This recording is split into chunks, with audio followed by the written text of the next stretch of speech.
House will come back to order.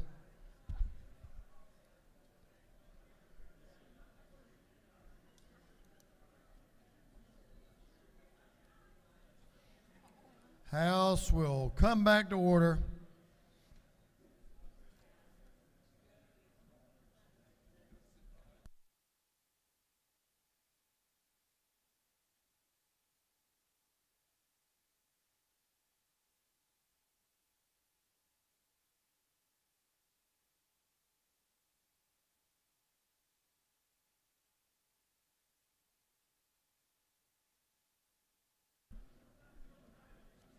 Former House members, we're not taking you back.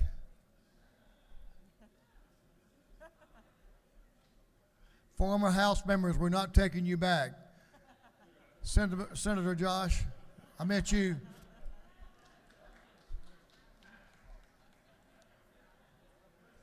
It's always good to have him back in the House for brief times, right there.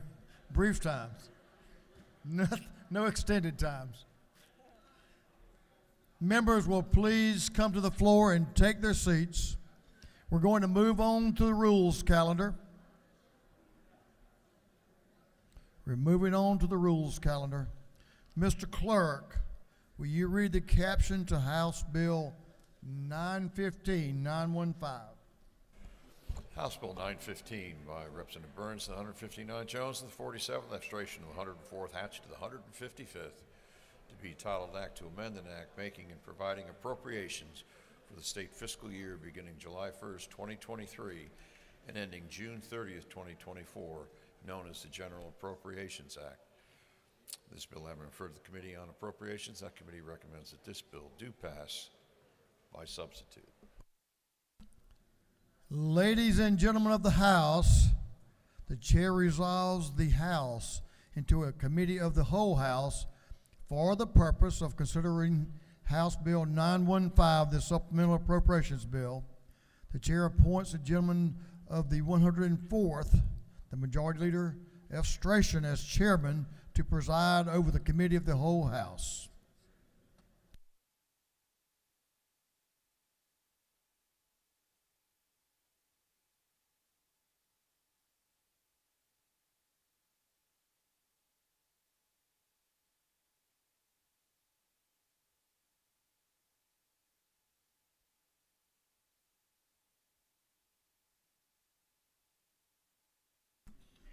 Chair recognizes the gentleman from the 155th District, Chairman Hatchett, to present the bill.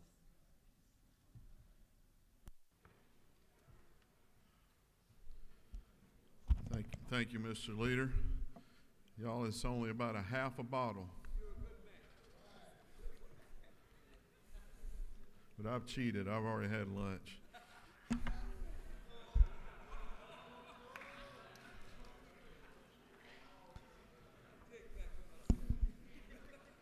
All right. Last year, I, with many of you, put together my first budget as the brand new chairman of the Appropriations Committee. Woo! I was incredibly proud of the budget that we had agreed upon with the Senate and the priorities that this House had championed, like enhanced law enforcement salaries, an expansion of mental health services through 988 and behavioral health crisis centers, adjusted rates for many of our health care providers, and funding dental as a covered service for our adult Medicaid population. Was it perfect? No. But I was proud of it. And I wasn't just proud of it because after serving in this chamber for 12 years and seeing the budget process from the outside, I got to go behind the curtain and participate in all the long hours, the thoughtful reflection, robust conversations, and the difficult decisions that are all part of making a budget work. I was proud because it was a good budget. Georgia had endured a great recession and the uncertainty of the COVID-19 pandemic. and through good conservative management had come out on top. For more than 10 years, Georgia had grown, but agency budgets had largely remained flat with the exception of workload adjustments. We listened to the agencies and advocates and did the best we could to address the incredible backlog of need across the state with the constraints of the revenue estimate that we're given. It was a good budget. Now, I'm not going to rehash what happened next. We already know. And I, like you, waited until January to learn the final fate of many of the priorities that we had funded in the budget that were disregarded. I would like to point out that upon further review, there were a number of items that the General Assembly funded in the budget that were eventually released to agencies this fall, including salary adjustments for staff at the state's psychiatric hospitals to increase bed capacity, additional staff for the GBI Crime Lab to address the crime lab backlog, and faculty positions at UGA to support the peach, blueberry, and citrus industries.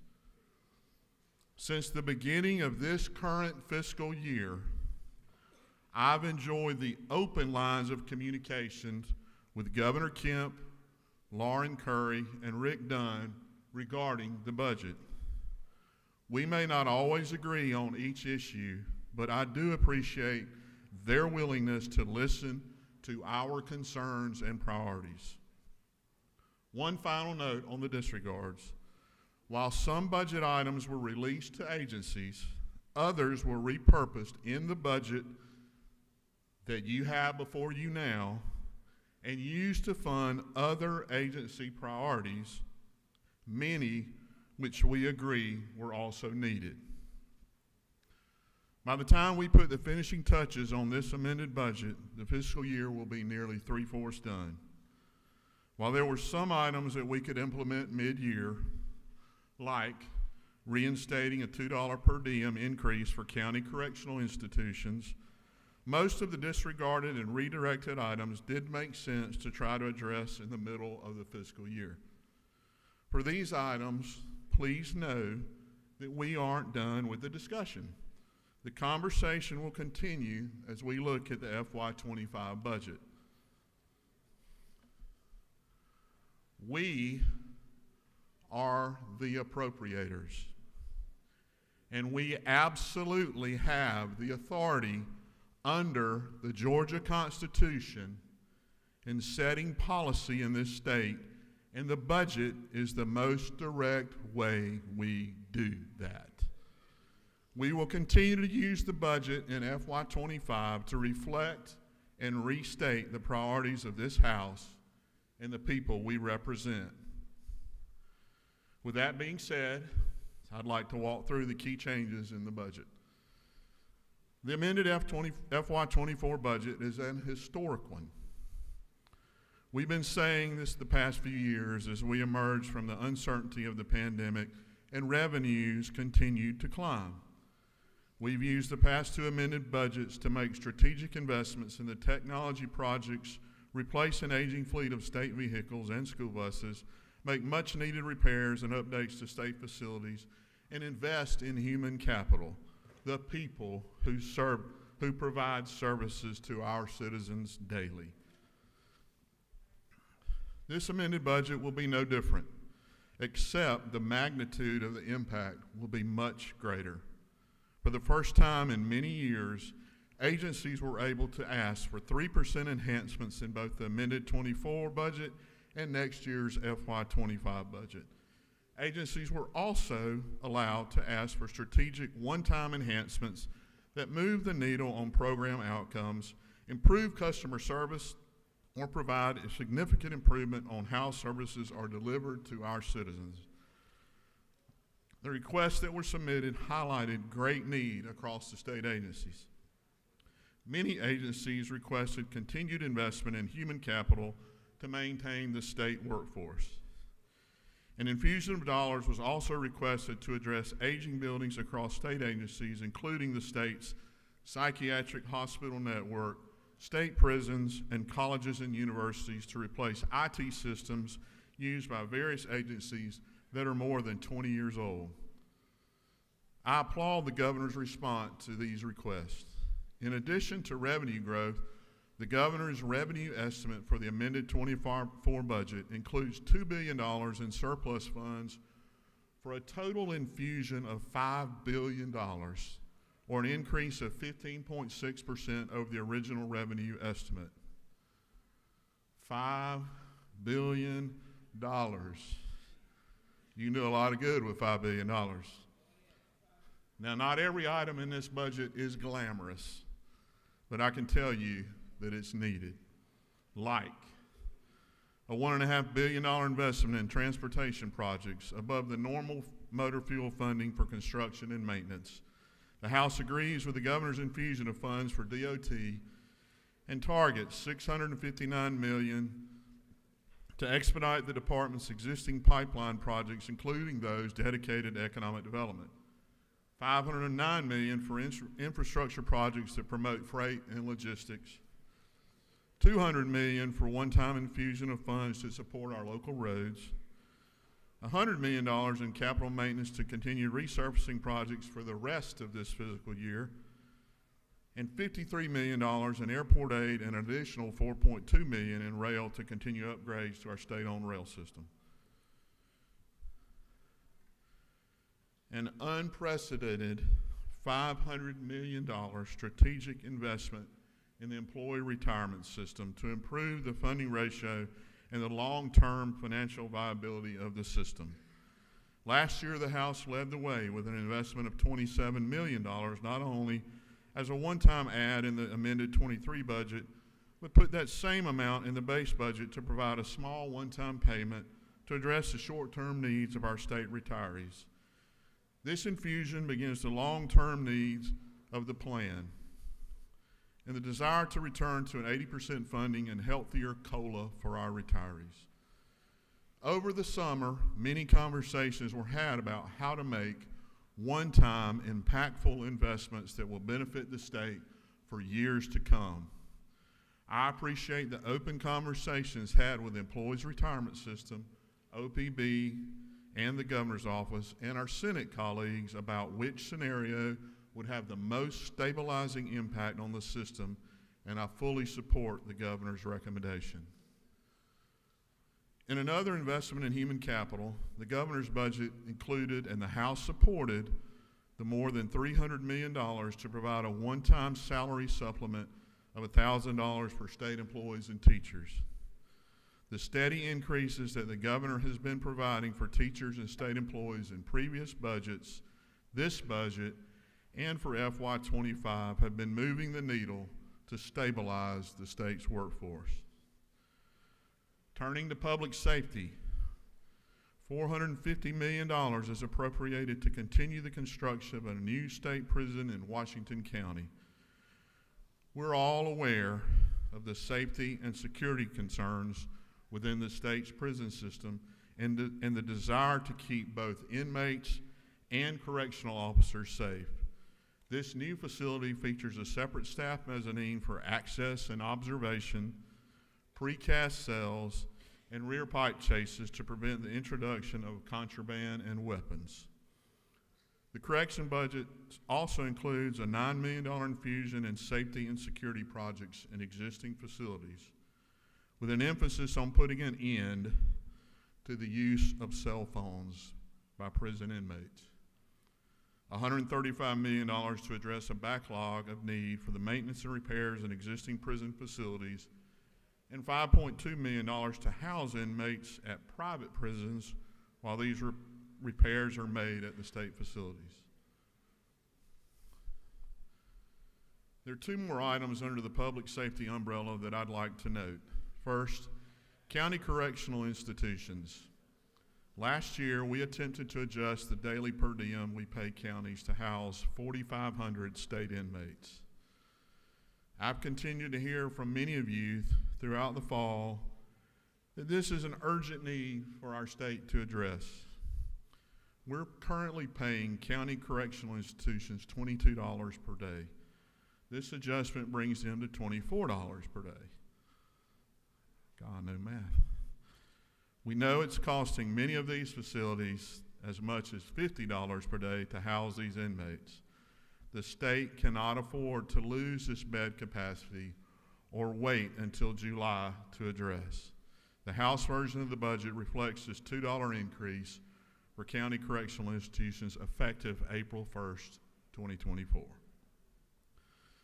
The House budget also includes $315,725 to the Criminal Justice Coordinating Council for a dedicated sexual assault nurse examiner coordinator in all state-funded sexual assault centers in Georgia without a full-time SANE beginning April 1st, 2024.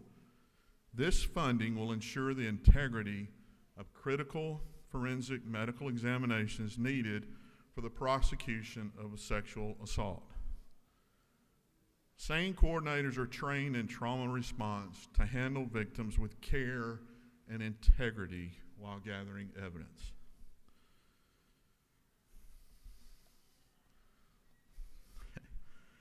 The House has led the charge on funding for mental health support, and this budget is no different.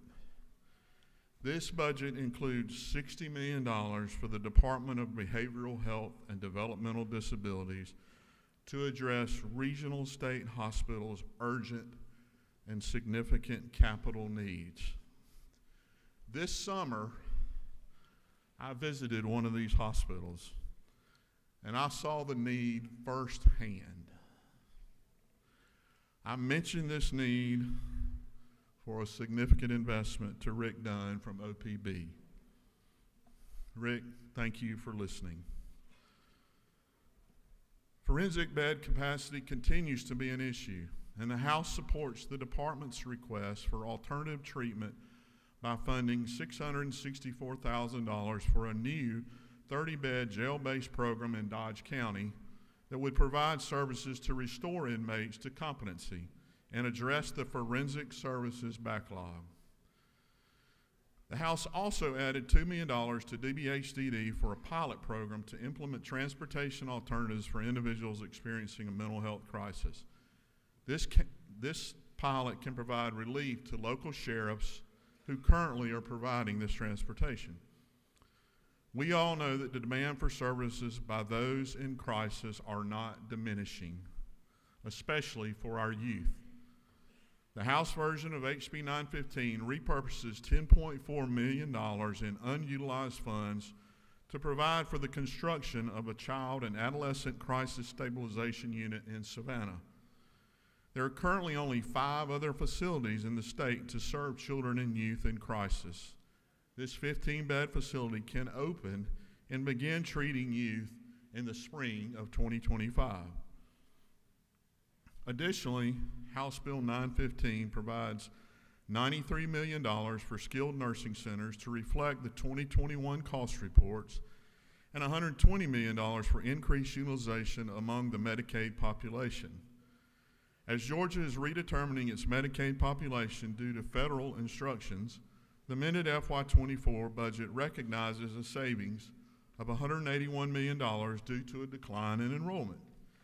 It is the hope that some of these savings can be utilized in the FY25 budget to advance the priorities of the General Assembly from last session, including much-needed provider rate adjustments.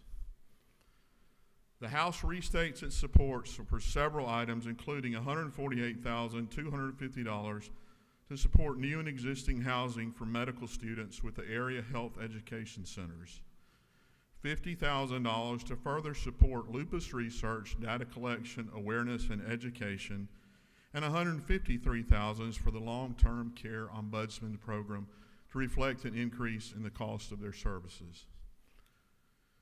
In higher education, the governor recommends and the House supports a $178 million investment to design, construct, and equip a new dental school at Georgia Southern University in Savannah, and $50 million for the design and construction of a med school at the University of Georgia to meet the growing healthcare needs of Georgians. HB 915 includes $81.2 million for major renovations, repairs, and demolitions at University System of Georgia institutions statewide, and $15.8 million for B unit projects to address a backlog of need. And when we left this chamber last session, there was a $66 million hole in the Board of Regents teaching program, which disproportionately impacted non-research institutions. I, like many of you, was not happy leaving those funds out of the budget. I'm thankful that the governor has restored those funds and the House version leaves them intact.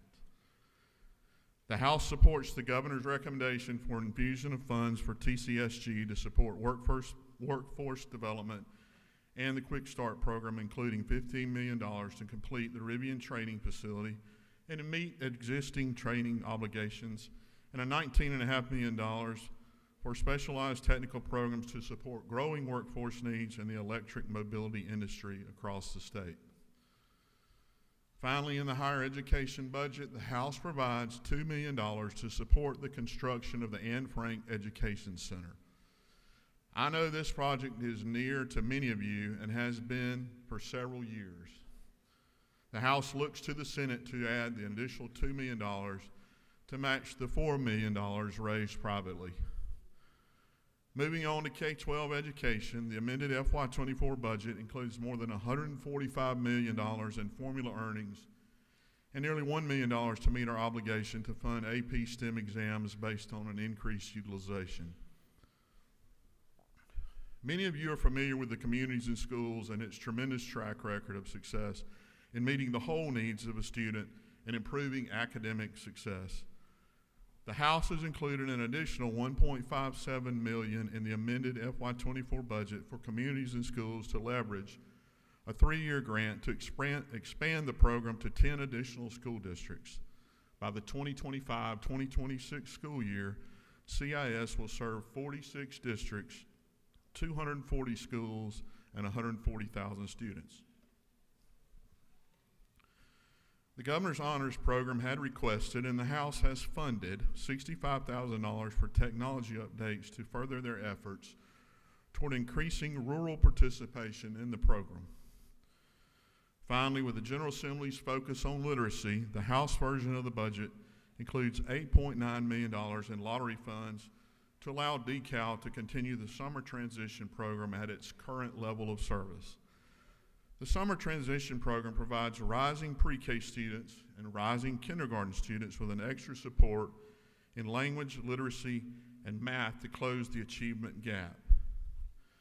This additional funding would allow the program to continue providing these needed services to 396 classrooms and over 4,600 students.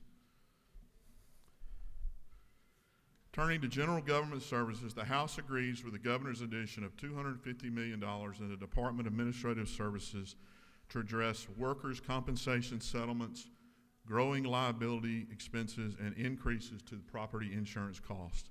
Shoring up those funds helps avoid deficits and allows the department to settle claims to promote savings and cost avoidance. The amended FY24 budget provides $158 million to the Technology Empowerment Fund at the Georgia Technology Authority for new and ongoing projects, including the Next Gen project, which will replace the state's aging time management and human resources system. Funds are also provided for the Department of Labor to migrate unemployment insurance applications to a cloud-based system and to replace the antiquated UI software. The software currently used for UI program was created in 1982. The Board of Regents also receives one-time funding to replace its 20-year-old financial, human resources, and student information system. The House version of the amended FY24 budget includes $5 million for third-party ballot text auditing technology to allow the Secretary of State's audit to audit and verify the validity of any election in the state without the use of the QR codes. The agency also receives $1.7 million to account for increased postage expenses when mailing new precinct cards and $110,000 to improve election security by adding visible watermarks to all ballot paper. HB 915 also includes $6 million for the Secretary of State's office to replace uninterruptible power supplies for 16,000 voting machines statewide.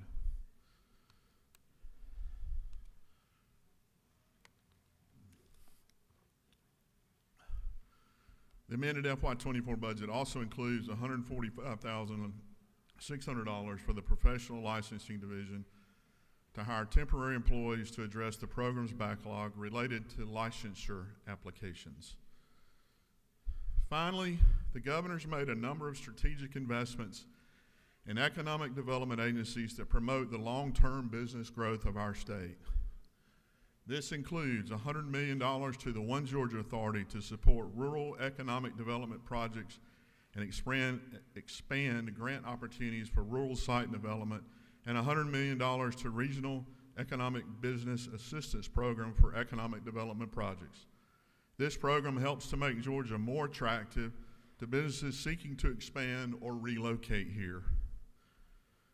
The House supports the governor's recommendation to provide $250 million to GFA, the Georgia Fund for Low Interest Loans for Water and Wastewater Infrastructure Development in local communities.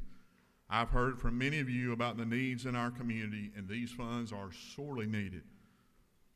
Finally, the House provides the Department of Agriculture with $500,000 in planning money and $35 million for renovations and improvements at the Atlanta Farmers Market, and $2 million to implement the Georgia Farmland Conservation Fund. The fund will award matching grants to support farmland conservation, food and farming production, or the purchase of agricultural conservation easements.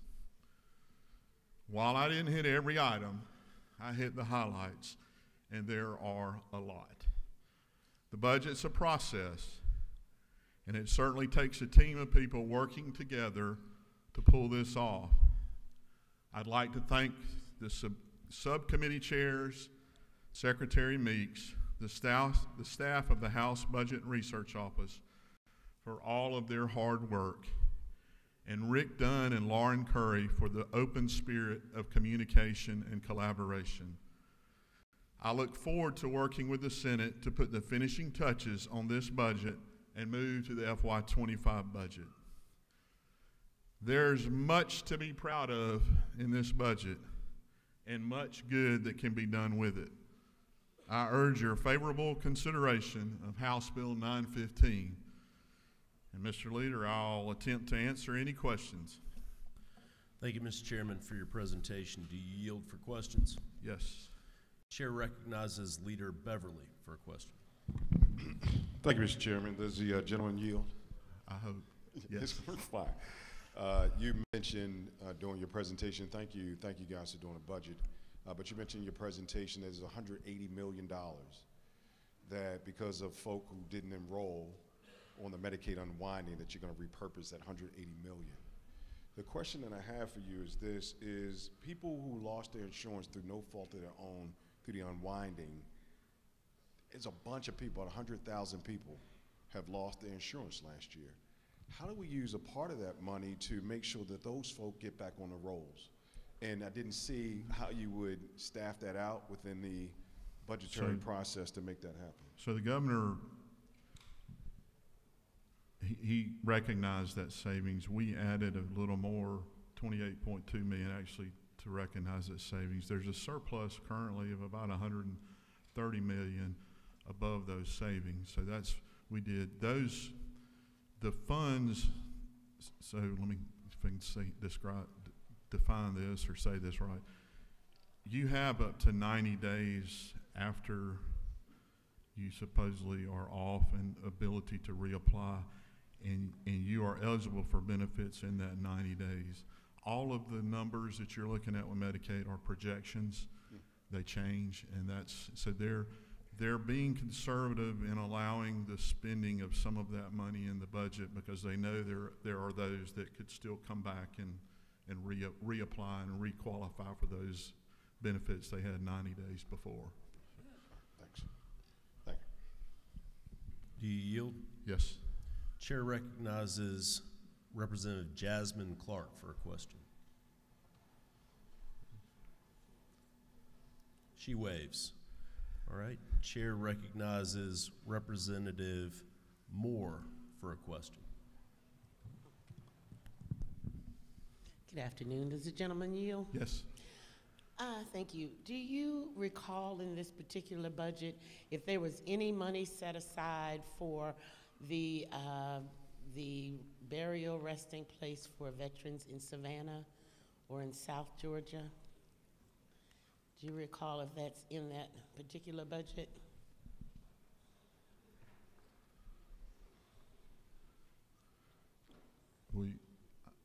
Can you get with me and I'll answer that afterwards? There is some money out there, but I don't know specifically which area of the state it went to. For a cemetery? Yes. Okay, thank you. Chair recognizes Chairman Perkle for a question. Thank you, Mr. Chair. Does the gentleman yield? Yes. Did I understand correct? Does the gentleman yield for a question? Yes. Is it true that I understood that you said that we have additional $1.5 billion infusion into the state's transportation network? Correct. Is it also not true that this will provide much needed current and long-term growth of the state in our transportation infrastructure? 100%. I'd like to add that the total investment in our transportation network by us, this state, over this fiscal year is $3.9 billion. One final question. Yes. Would you repeat that last number? Was that with a B? $3.9 billion. Thank you so much. Thank you to you, Mr. Chairman. Thank you to the governor. That's greatly important work. Mr. Chair, I know I'm what's standing between everyone in here and a little thing called lunch. So I'm going to yield the well and ask for everybody's favorable consideration of HB 915. And you have no further questions. Mr. Chairman, I want to thank you for your hard work on the budget. I want to thank Director Christine Murdoch and the entire House Budget and Research Office staff for the tremendous work here, and thank you for your thorough presentation here today. At this time, Chair recognizes Chairman Hatchett for a motion. Thank you, Mr. Chair. I move that the House Bill 915 do pass by committee substitute. At this time, the Chair recognizes Chairman David Knight. Mr. Chairman, I'd like to second that motion. We pass House Bill 915. Chairman David Knight seconds the motion made by Chairman Hatchett. At this time, we'll call the question on House Bill 915. All in favor at this time will signify by saying aye. All opposed will say no. The ayes have it, and House Bill 915 passes by committee substitute. The Chair recognizes the gentleman from the 155th District, Chairman Hatchett. Mr. Chair, as Chairman of the Committee of the Whole House, you're instructed to report the action of the Committee of the Whole House to the House.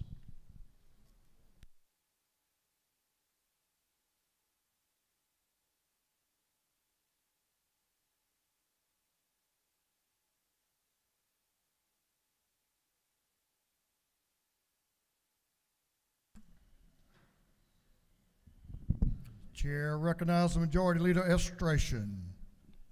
Mr. Speaker, the Committee of the Whole House has had under consideration House Bill 915 and has instructed me as its chairman to report the same back to the House with the recommendation that House Bill 915 do pass by committee substitute. The report of the chairman of the Committee of the Whole House is received. The Committee of the Whole House has had under consideration House Bill 915 and has reported the same back to the House with the recommendation that House Bill 915 do pass by committee substitute. The Committee of the Whole House is hereby dissolved.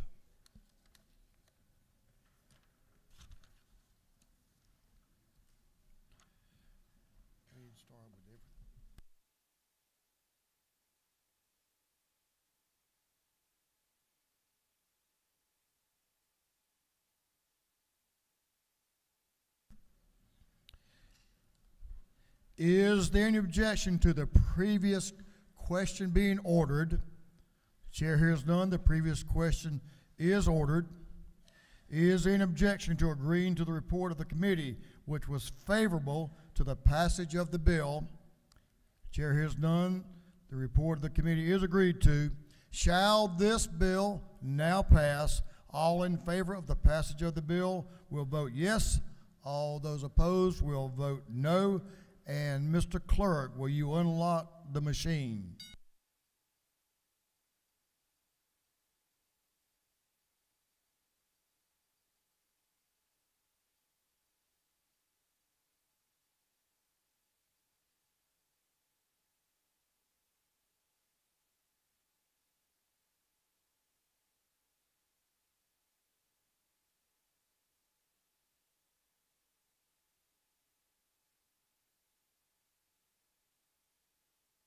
All members voted.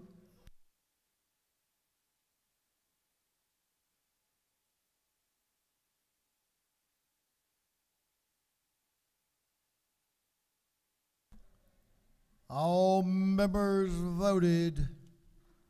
See a couple more coming in.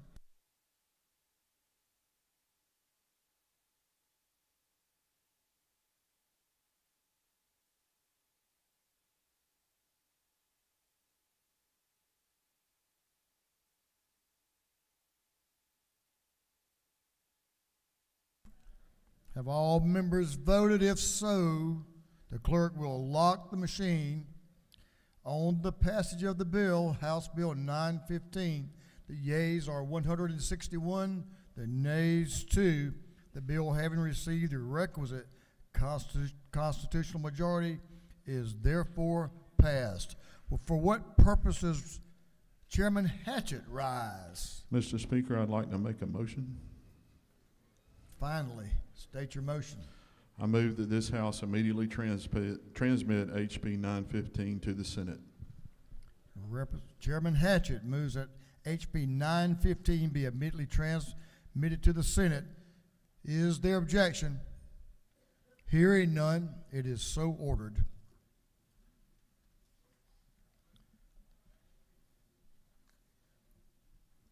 Fine job, Mr. Chairman.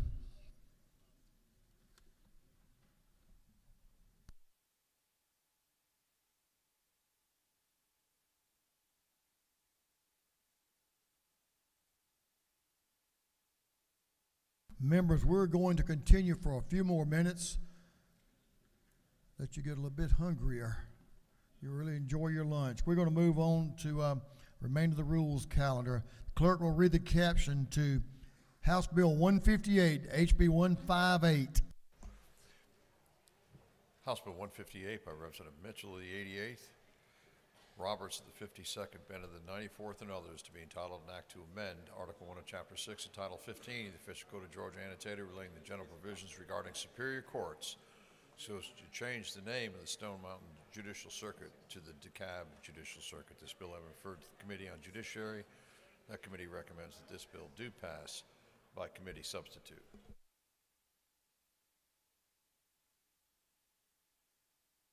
Chairman Billy Mitchell is recognized to present the bill. Thank you, Mr. Speaker. Simple act.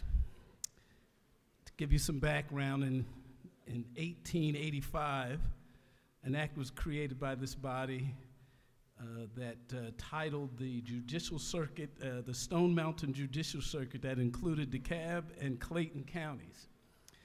This act was originally planned as a temporary measure, but that was changed in 1887 when the circuit name was made permanent and Douglas County was added. Subsequently, other counties were added and subtracted until today. The only county in this judicial circuit is DeKalb County. This bill will eliminate the confusion that exists. The state court is DeKalb County, the clerk of the court is DeKalb County, and the city of Stone Mountain has its own judicial system where oftentimes, as some of you know, mail and constituents go mistakenly. So I'll ask your favorable consideration for HB 158. It will result in good government. I'll yield for questions if there are any, Mr. Speaker. The gentleman has a question. The ch- Representative Derek Jackson from the 68th is recognized for a question. There's always To your one. left. Thank you, Mr. Speaker. Does the gentleman yield? I do. I appreciate this bill, Mr. Chairman, especially during the month of February, because you're changing Stone Mountain or eradicating Stone Mountain because there's a past and a history. So I appreciate this bill. Thank you in this Black History Month for bringing this bill. Well, Representative Jackson, I certainly appreciate your long-time service to this body, but this has nothing to do with the connotations that are associated with Stone Mountain Park. This will just eliminate the confusion that exists with the city of Stone Mountain and the Judicial Circuit.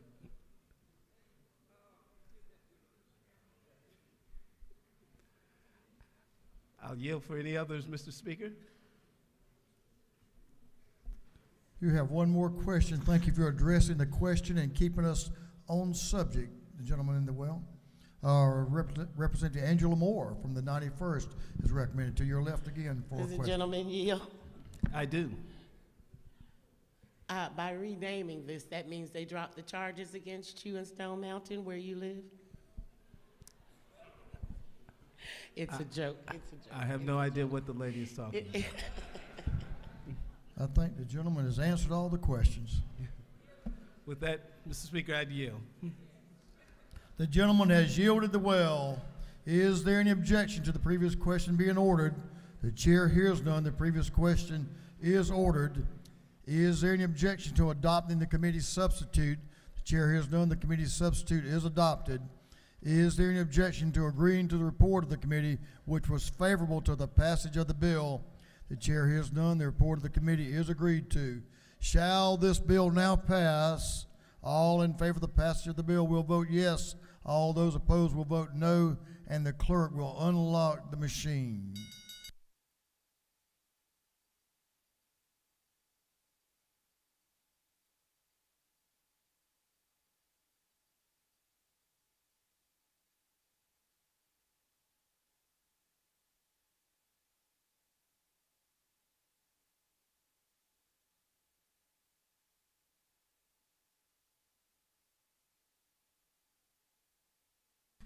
Have all members voted?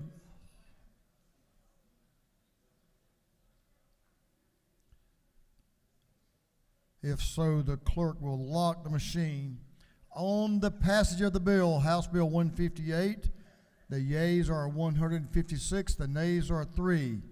The bill, having received the requisite constitutional majority, is therefore passed. Mr. Clerk, will you read the caption to House Bill 883? 883. House Bill 883 by Representative Seaball of the 34th, Cooper of the 45th, and others, to be entitled an act to amend Code Section 50:14:1 of the Official Code of Georgia Annotated relating to meetings open to the public, limitation on action to contest agency action, recording, notice of time and place, access to minutes, and teleconferences. This bill having referred to the Committee on Governmental Affairs, that committee recommends that this bill do pass by committee substitute.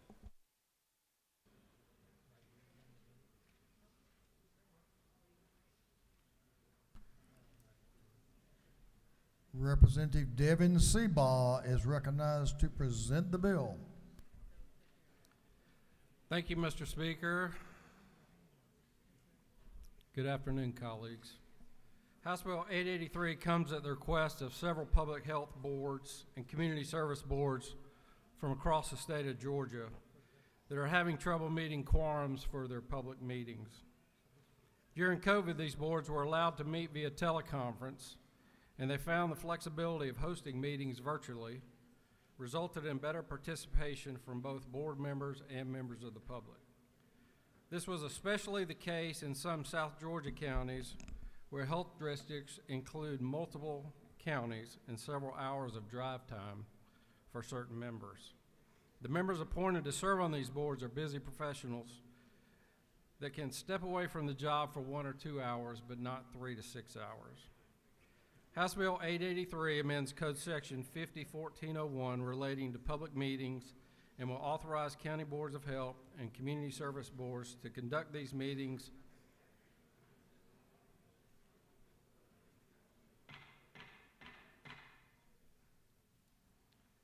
via teleconference as long as they are accessible to the public and meet all other requirements of the open meetings law.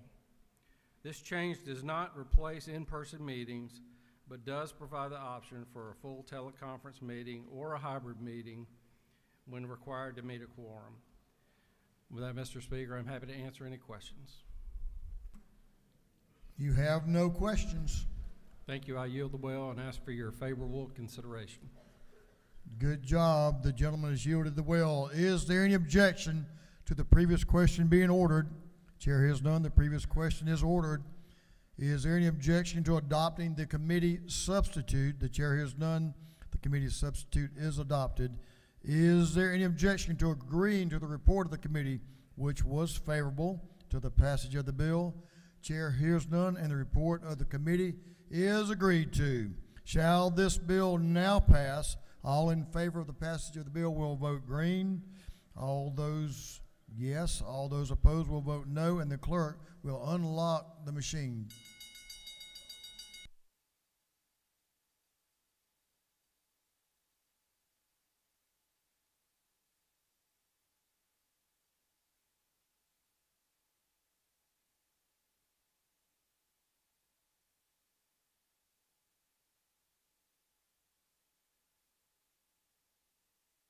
Have all members voted? If so, Mr. Clerk, will you lock the machine? On the passage of House Bill 883, the yeas are 162, the nays are 1. This bill, having received the requisite constitutional majority, is therefore passed. Mr. Clerk, will you read the caption to House Bill 1035, 1035?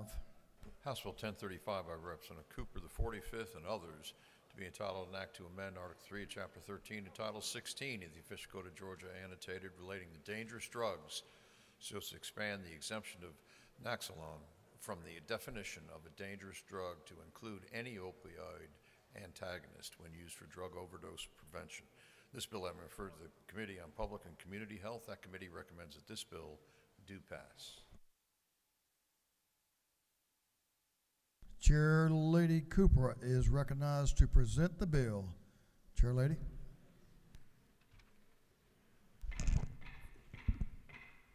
Thank you, Mr. Speaker. I want to start by saying a great big thank you to those in this chamber that were here 10 years ago. It's hard to believe it's been 10 years when we passed the 911 amnesty bill that said if somebody was doing drugs with a group of friends and they got into real severe medical emergency, that if one person would call 911 and stay with them until help arrived, that we would not charge that person even if they had been doing drugs or drinking too much and if they were underage. Of course, there was an exception that did include if they were the drug dealer. Since that bill passed, thousands of young lives in this state have been saved. There's a group that's been keeping count of the ones they know about where they have given out Narcan, and there are over 7,000 lives that they know that that bill has saved, and it's partially saved because it was the first time that we started letting people use Narcan and began to make it more available. Well, unfortunately, in the 10 years that have passed, a lot has changed, and not for the good.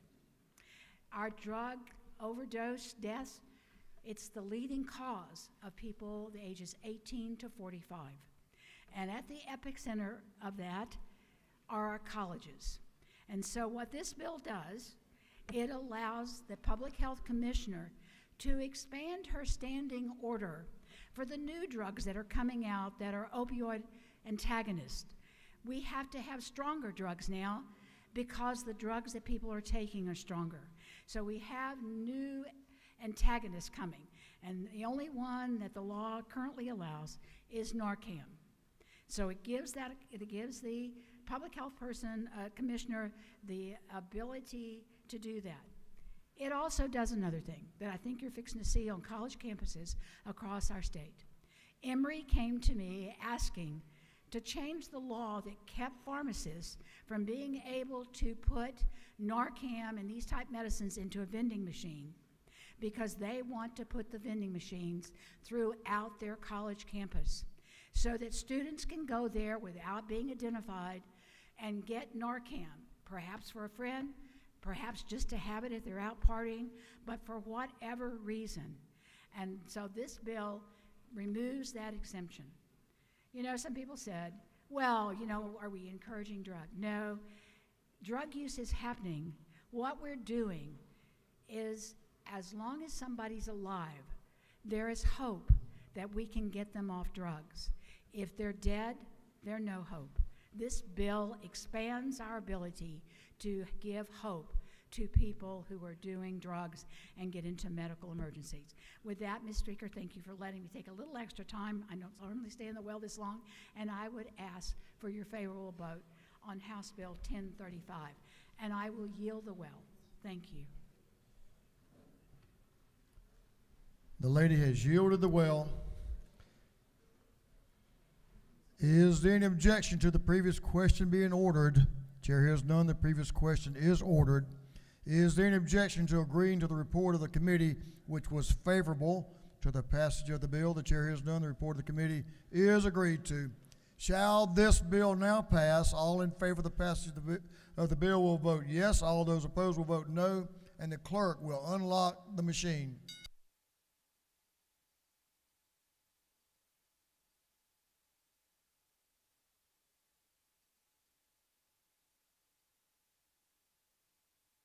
Have all members voted?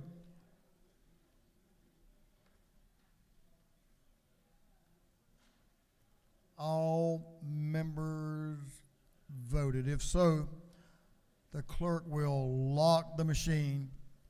On the passage of House Bill 1035, the yeas are 163, the nays are 0. The bill, having received a requisite constitutional majority, is therefore passed. Thank you, members. That completes the rules calendar for today. We'll move on to afternoon orders. Members, we only have about 5 afternoon orders, but members, I want you to pay close attention and give your respect to these first 2 especially.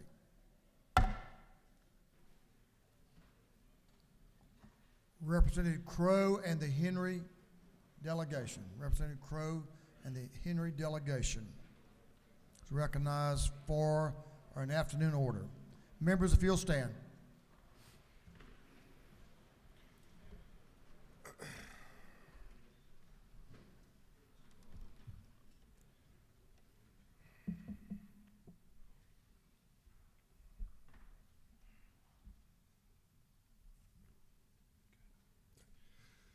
Thank you, Mr. Speaker. Colleagues, I rise with heartbreaking news from my district in Henry County. Last Thursday morning, the beautiful little 8-year-old girl pictured here was struck by a vehicle on Jackson Lake Road as she was attempting to board her bus by a vehicle that had failed to stop for the red flashing lights. She was flown by helicopter to Children's Healthcare of Atlanta, where she sadly succumbed to her injuries on Saturday morning. The following statement was posted online from the family. It is with a broken heart that we are announcing that Adeline Christine Pierce has been welcomed into heaven in the arms of Jesus. Her soul is with him, but her sweet little body is being prepped to save lives. Adeline has the ability to save 8 lives with organ donation and help 75 children with tissue donations. Her life's mission was to help and pray for others. She now gets to do that in the most heroic way. As for now, we ask for privacy and prayer, as we will be with her the coming days to prepare her for her gift of giving life and healing to other children. Please try to understand we need to have peace during this process. We have seen all of the prayers and can never express how much we appreciate all the love and support. We will notify everyone when a service will be held pending her surgery for transplants. The statement also included 2 verses of scripture from the family.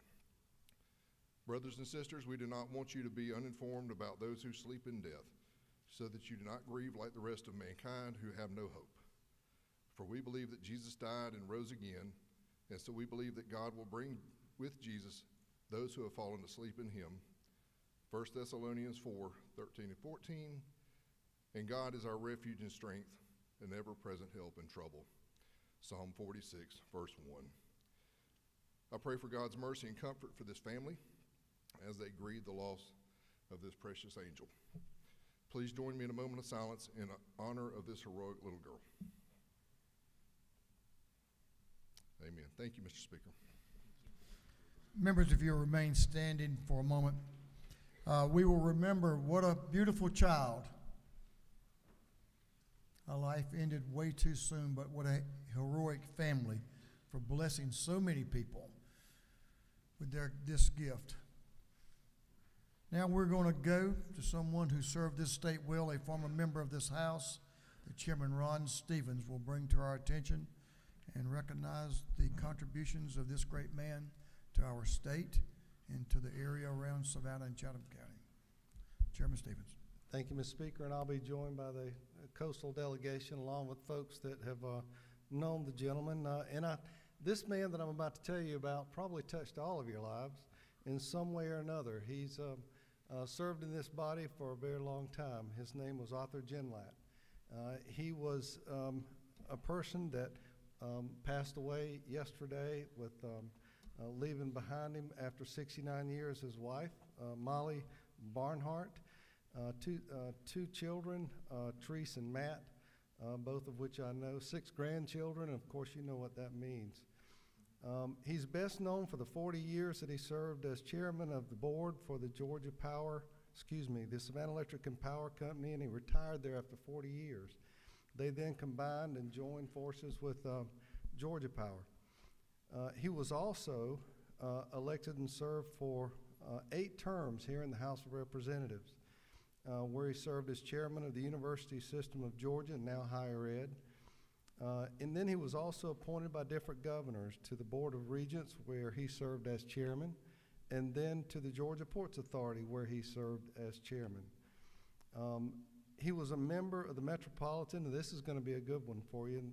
He was a member of the Metropolitan Atlanta Olympic Games Authority, those of you that might remember the 1996 Olympic Games, and the Georgia Board of Industry, Trade, and Tourism, now the Georgia Department of Economic Development and Tourism. He was a member of CETA in Savannah, the Savannah Economic Development Authority, and he was a man that chaired and ran the United Way in a way without having to pick up the phone and ask people to give. They just did because it was art.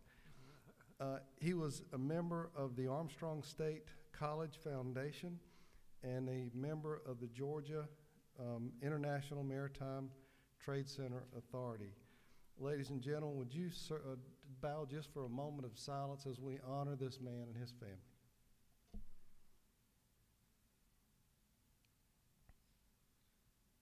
Thank you, ladies and gentlemen, and thank you, Mr. Speaker. Thank you, Mr. Chairman, delegation.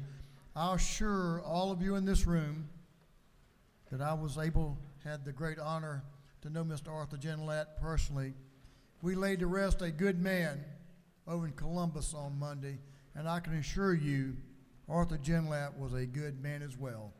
He will be sorely missed and appreciated in that community and our state. Representative Jasmine Clark is recognized for an afternoon order.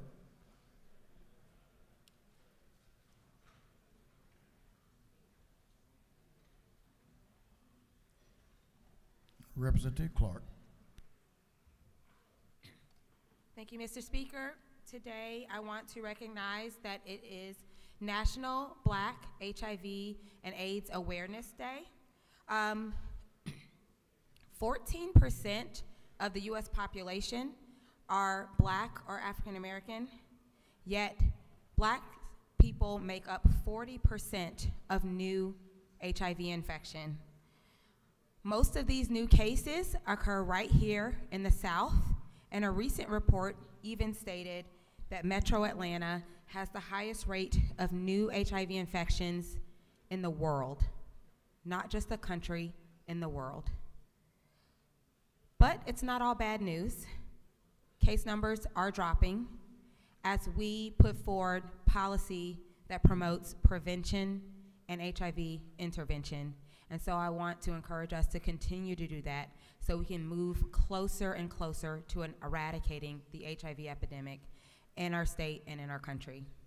And with that, I want to just say thank you all for, sorry, losing my train of thought. I want to recognize those who have succumbed, have succumbed to AIDS. Just a quick moment of silence. Sorry about that.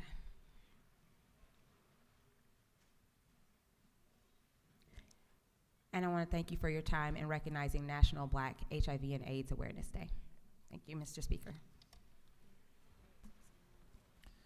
Okay, we have a good one coming up now. Representative Hagan, Chairman Parrish, Chairman Werkheiser. They have a recognition here. Come on up here, Chairman Parrish.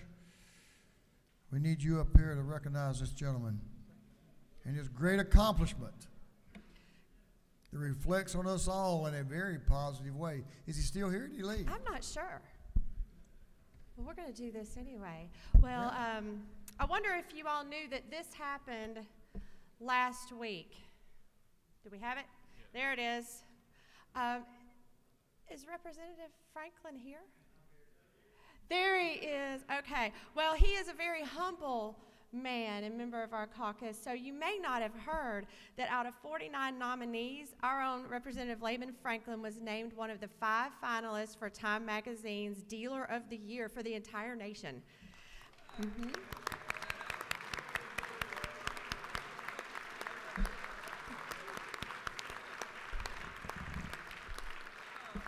It's one of the auto industry's highest honors, and although he wasn't ultimately chosen as the Dealer of the Year for 2024, we're certain Time Magazine will correct that mistake next year.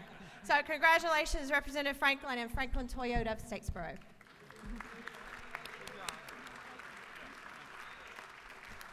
That's a lot of Cadillacs, GMC, Chevrolets, and Toyotas that went out the door there, I guarantee you that. Congratulations, Lehman. Mr. Clerk, you read the caption to a group of privileged resolutions. Honoring the life and memory of Sergeant Kennedy LaDon Sanders. Recognizing February 7th, 2024 as Stand with Survivors Day at the State Capitol. Recognizing February 20th, 2024 as Clark Atlanta University Day at the State Capitol. Commending Taiwan for its relations with the United States and the state of Georgia. Commending the Professional Association of Georgia Educators and recognizing February 20th, 2024 as Page Day at the State Capitol. Recognizing February 8th, 2024 as Dental Hygienist Appreciation Day. Recognizing and commending Raheem Morris upon his selection as head coach of the Atlanta Falcons. Recognizing and commending the Urban League of Greater Atlanta Young Professionals and the Urban League of the River Valley Young Professionals. Recognizing and commending Tony Cochran. Recognizing and commending Charles Bailey upon the occasion of his retirement. Recognizing and commending the NAACP National Office. Commending Georgia Community Service Boards and recognizing February 13, 2024 as Community Service Boards Day at the State Capitol. Commending Richard Postel on being named Henry County Public Schools 2023 Teacher of the Year.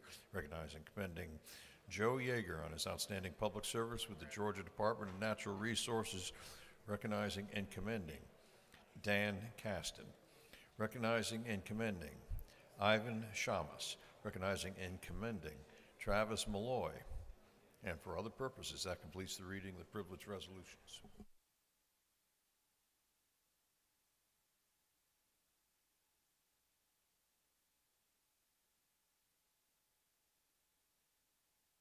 Is there any objection to adopting the privileged resolutions? Chair hears none, and the resolutions are adopted. We're moving on to announcements. Chairman Corbett, there you are. Recognized for an announcement. Thank you, Mr. Speaker. The Rural Caucus will meet over in the Ag Building upon adjournment. Lunch will be served. Y'all come join us. Thank you. Representative Crowe is recognized for an announcement.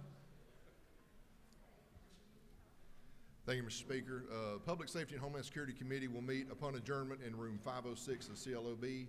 Public Safety and Homeland Security, room 506 upon adjournment. Chairman Chokus is recognized for an announcement. Thank you, Mr. Speaker. The Small Business Development Committee will meet at 3 p.m. today in Capitol 403. I need as many people to attend as possible. We've got one bill. Thank you.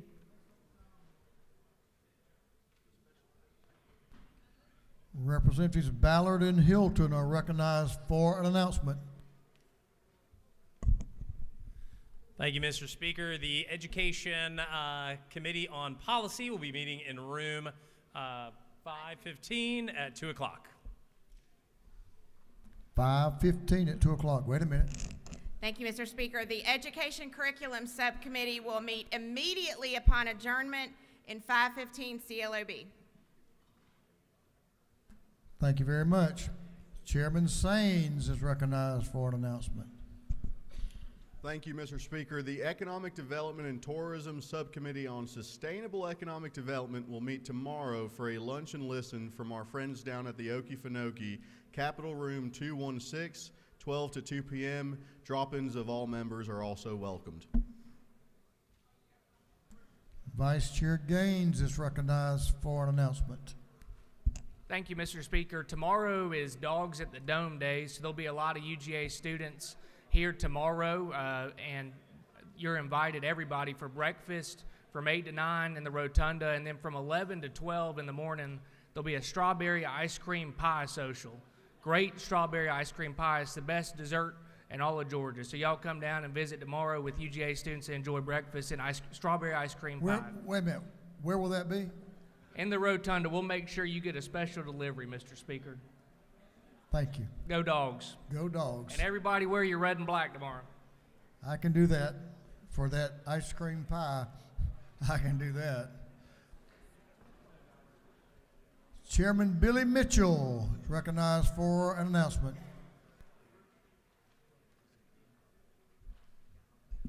Thank you, Mr. Speaker. There will be a Democratic caucus meeting tomorrow morning, 9 a.m. in room 216. Breakfast will be served. Thanks a lot, Mr. Speaker. Members, we do have pages today.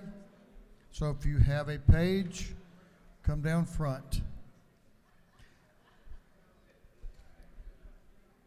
Mr. Majority Leader, did I mention today is the clerk's birthday? Did I mention that? Bill Riley's birthday today? Did I mention that? Not yet. Bill Riley has a birthday. We're going to celebrate it all day long. And I hope Franny's coming down. Great. Majority Leader is recognized for a motion.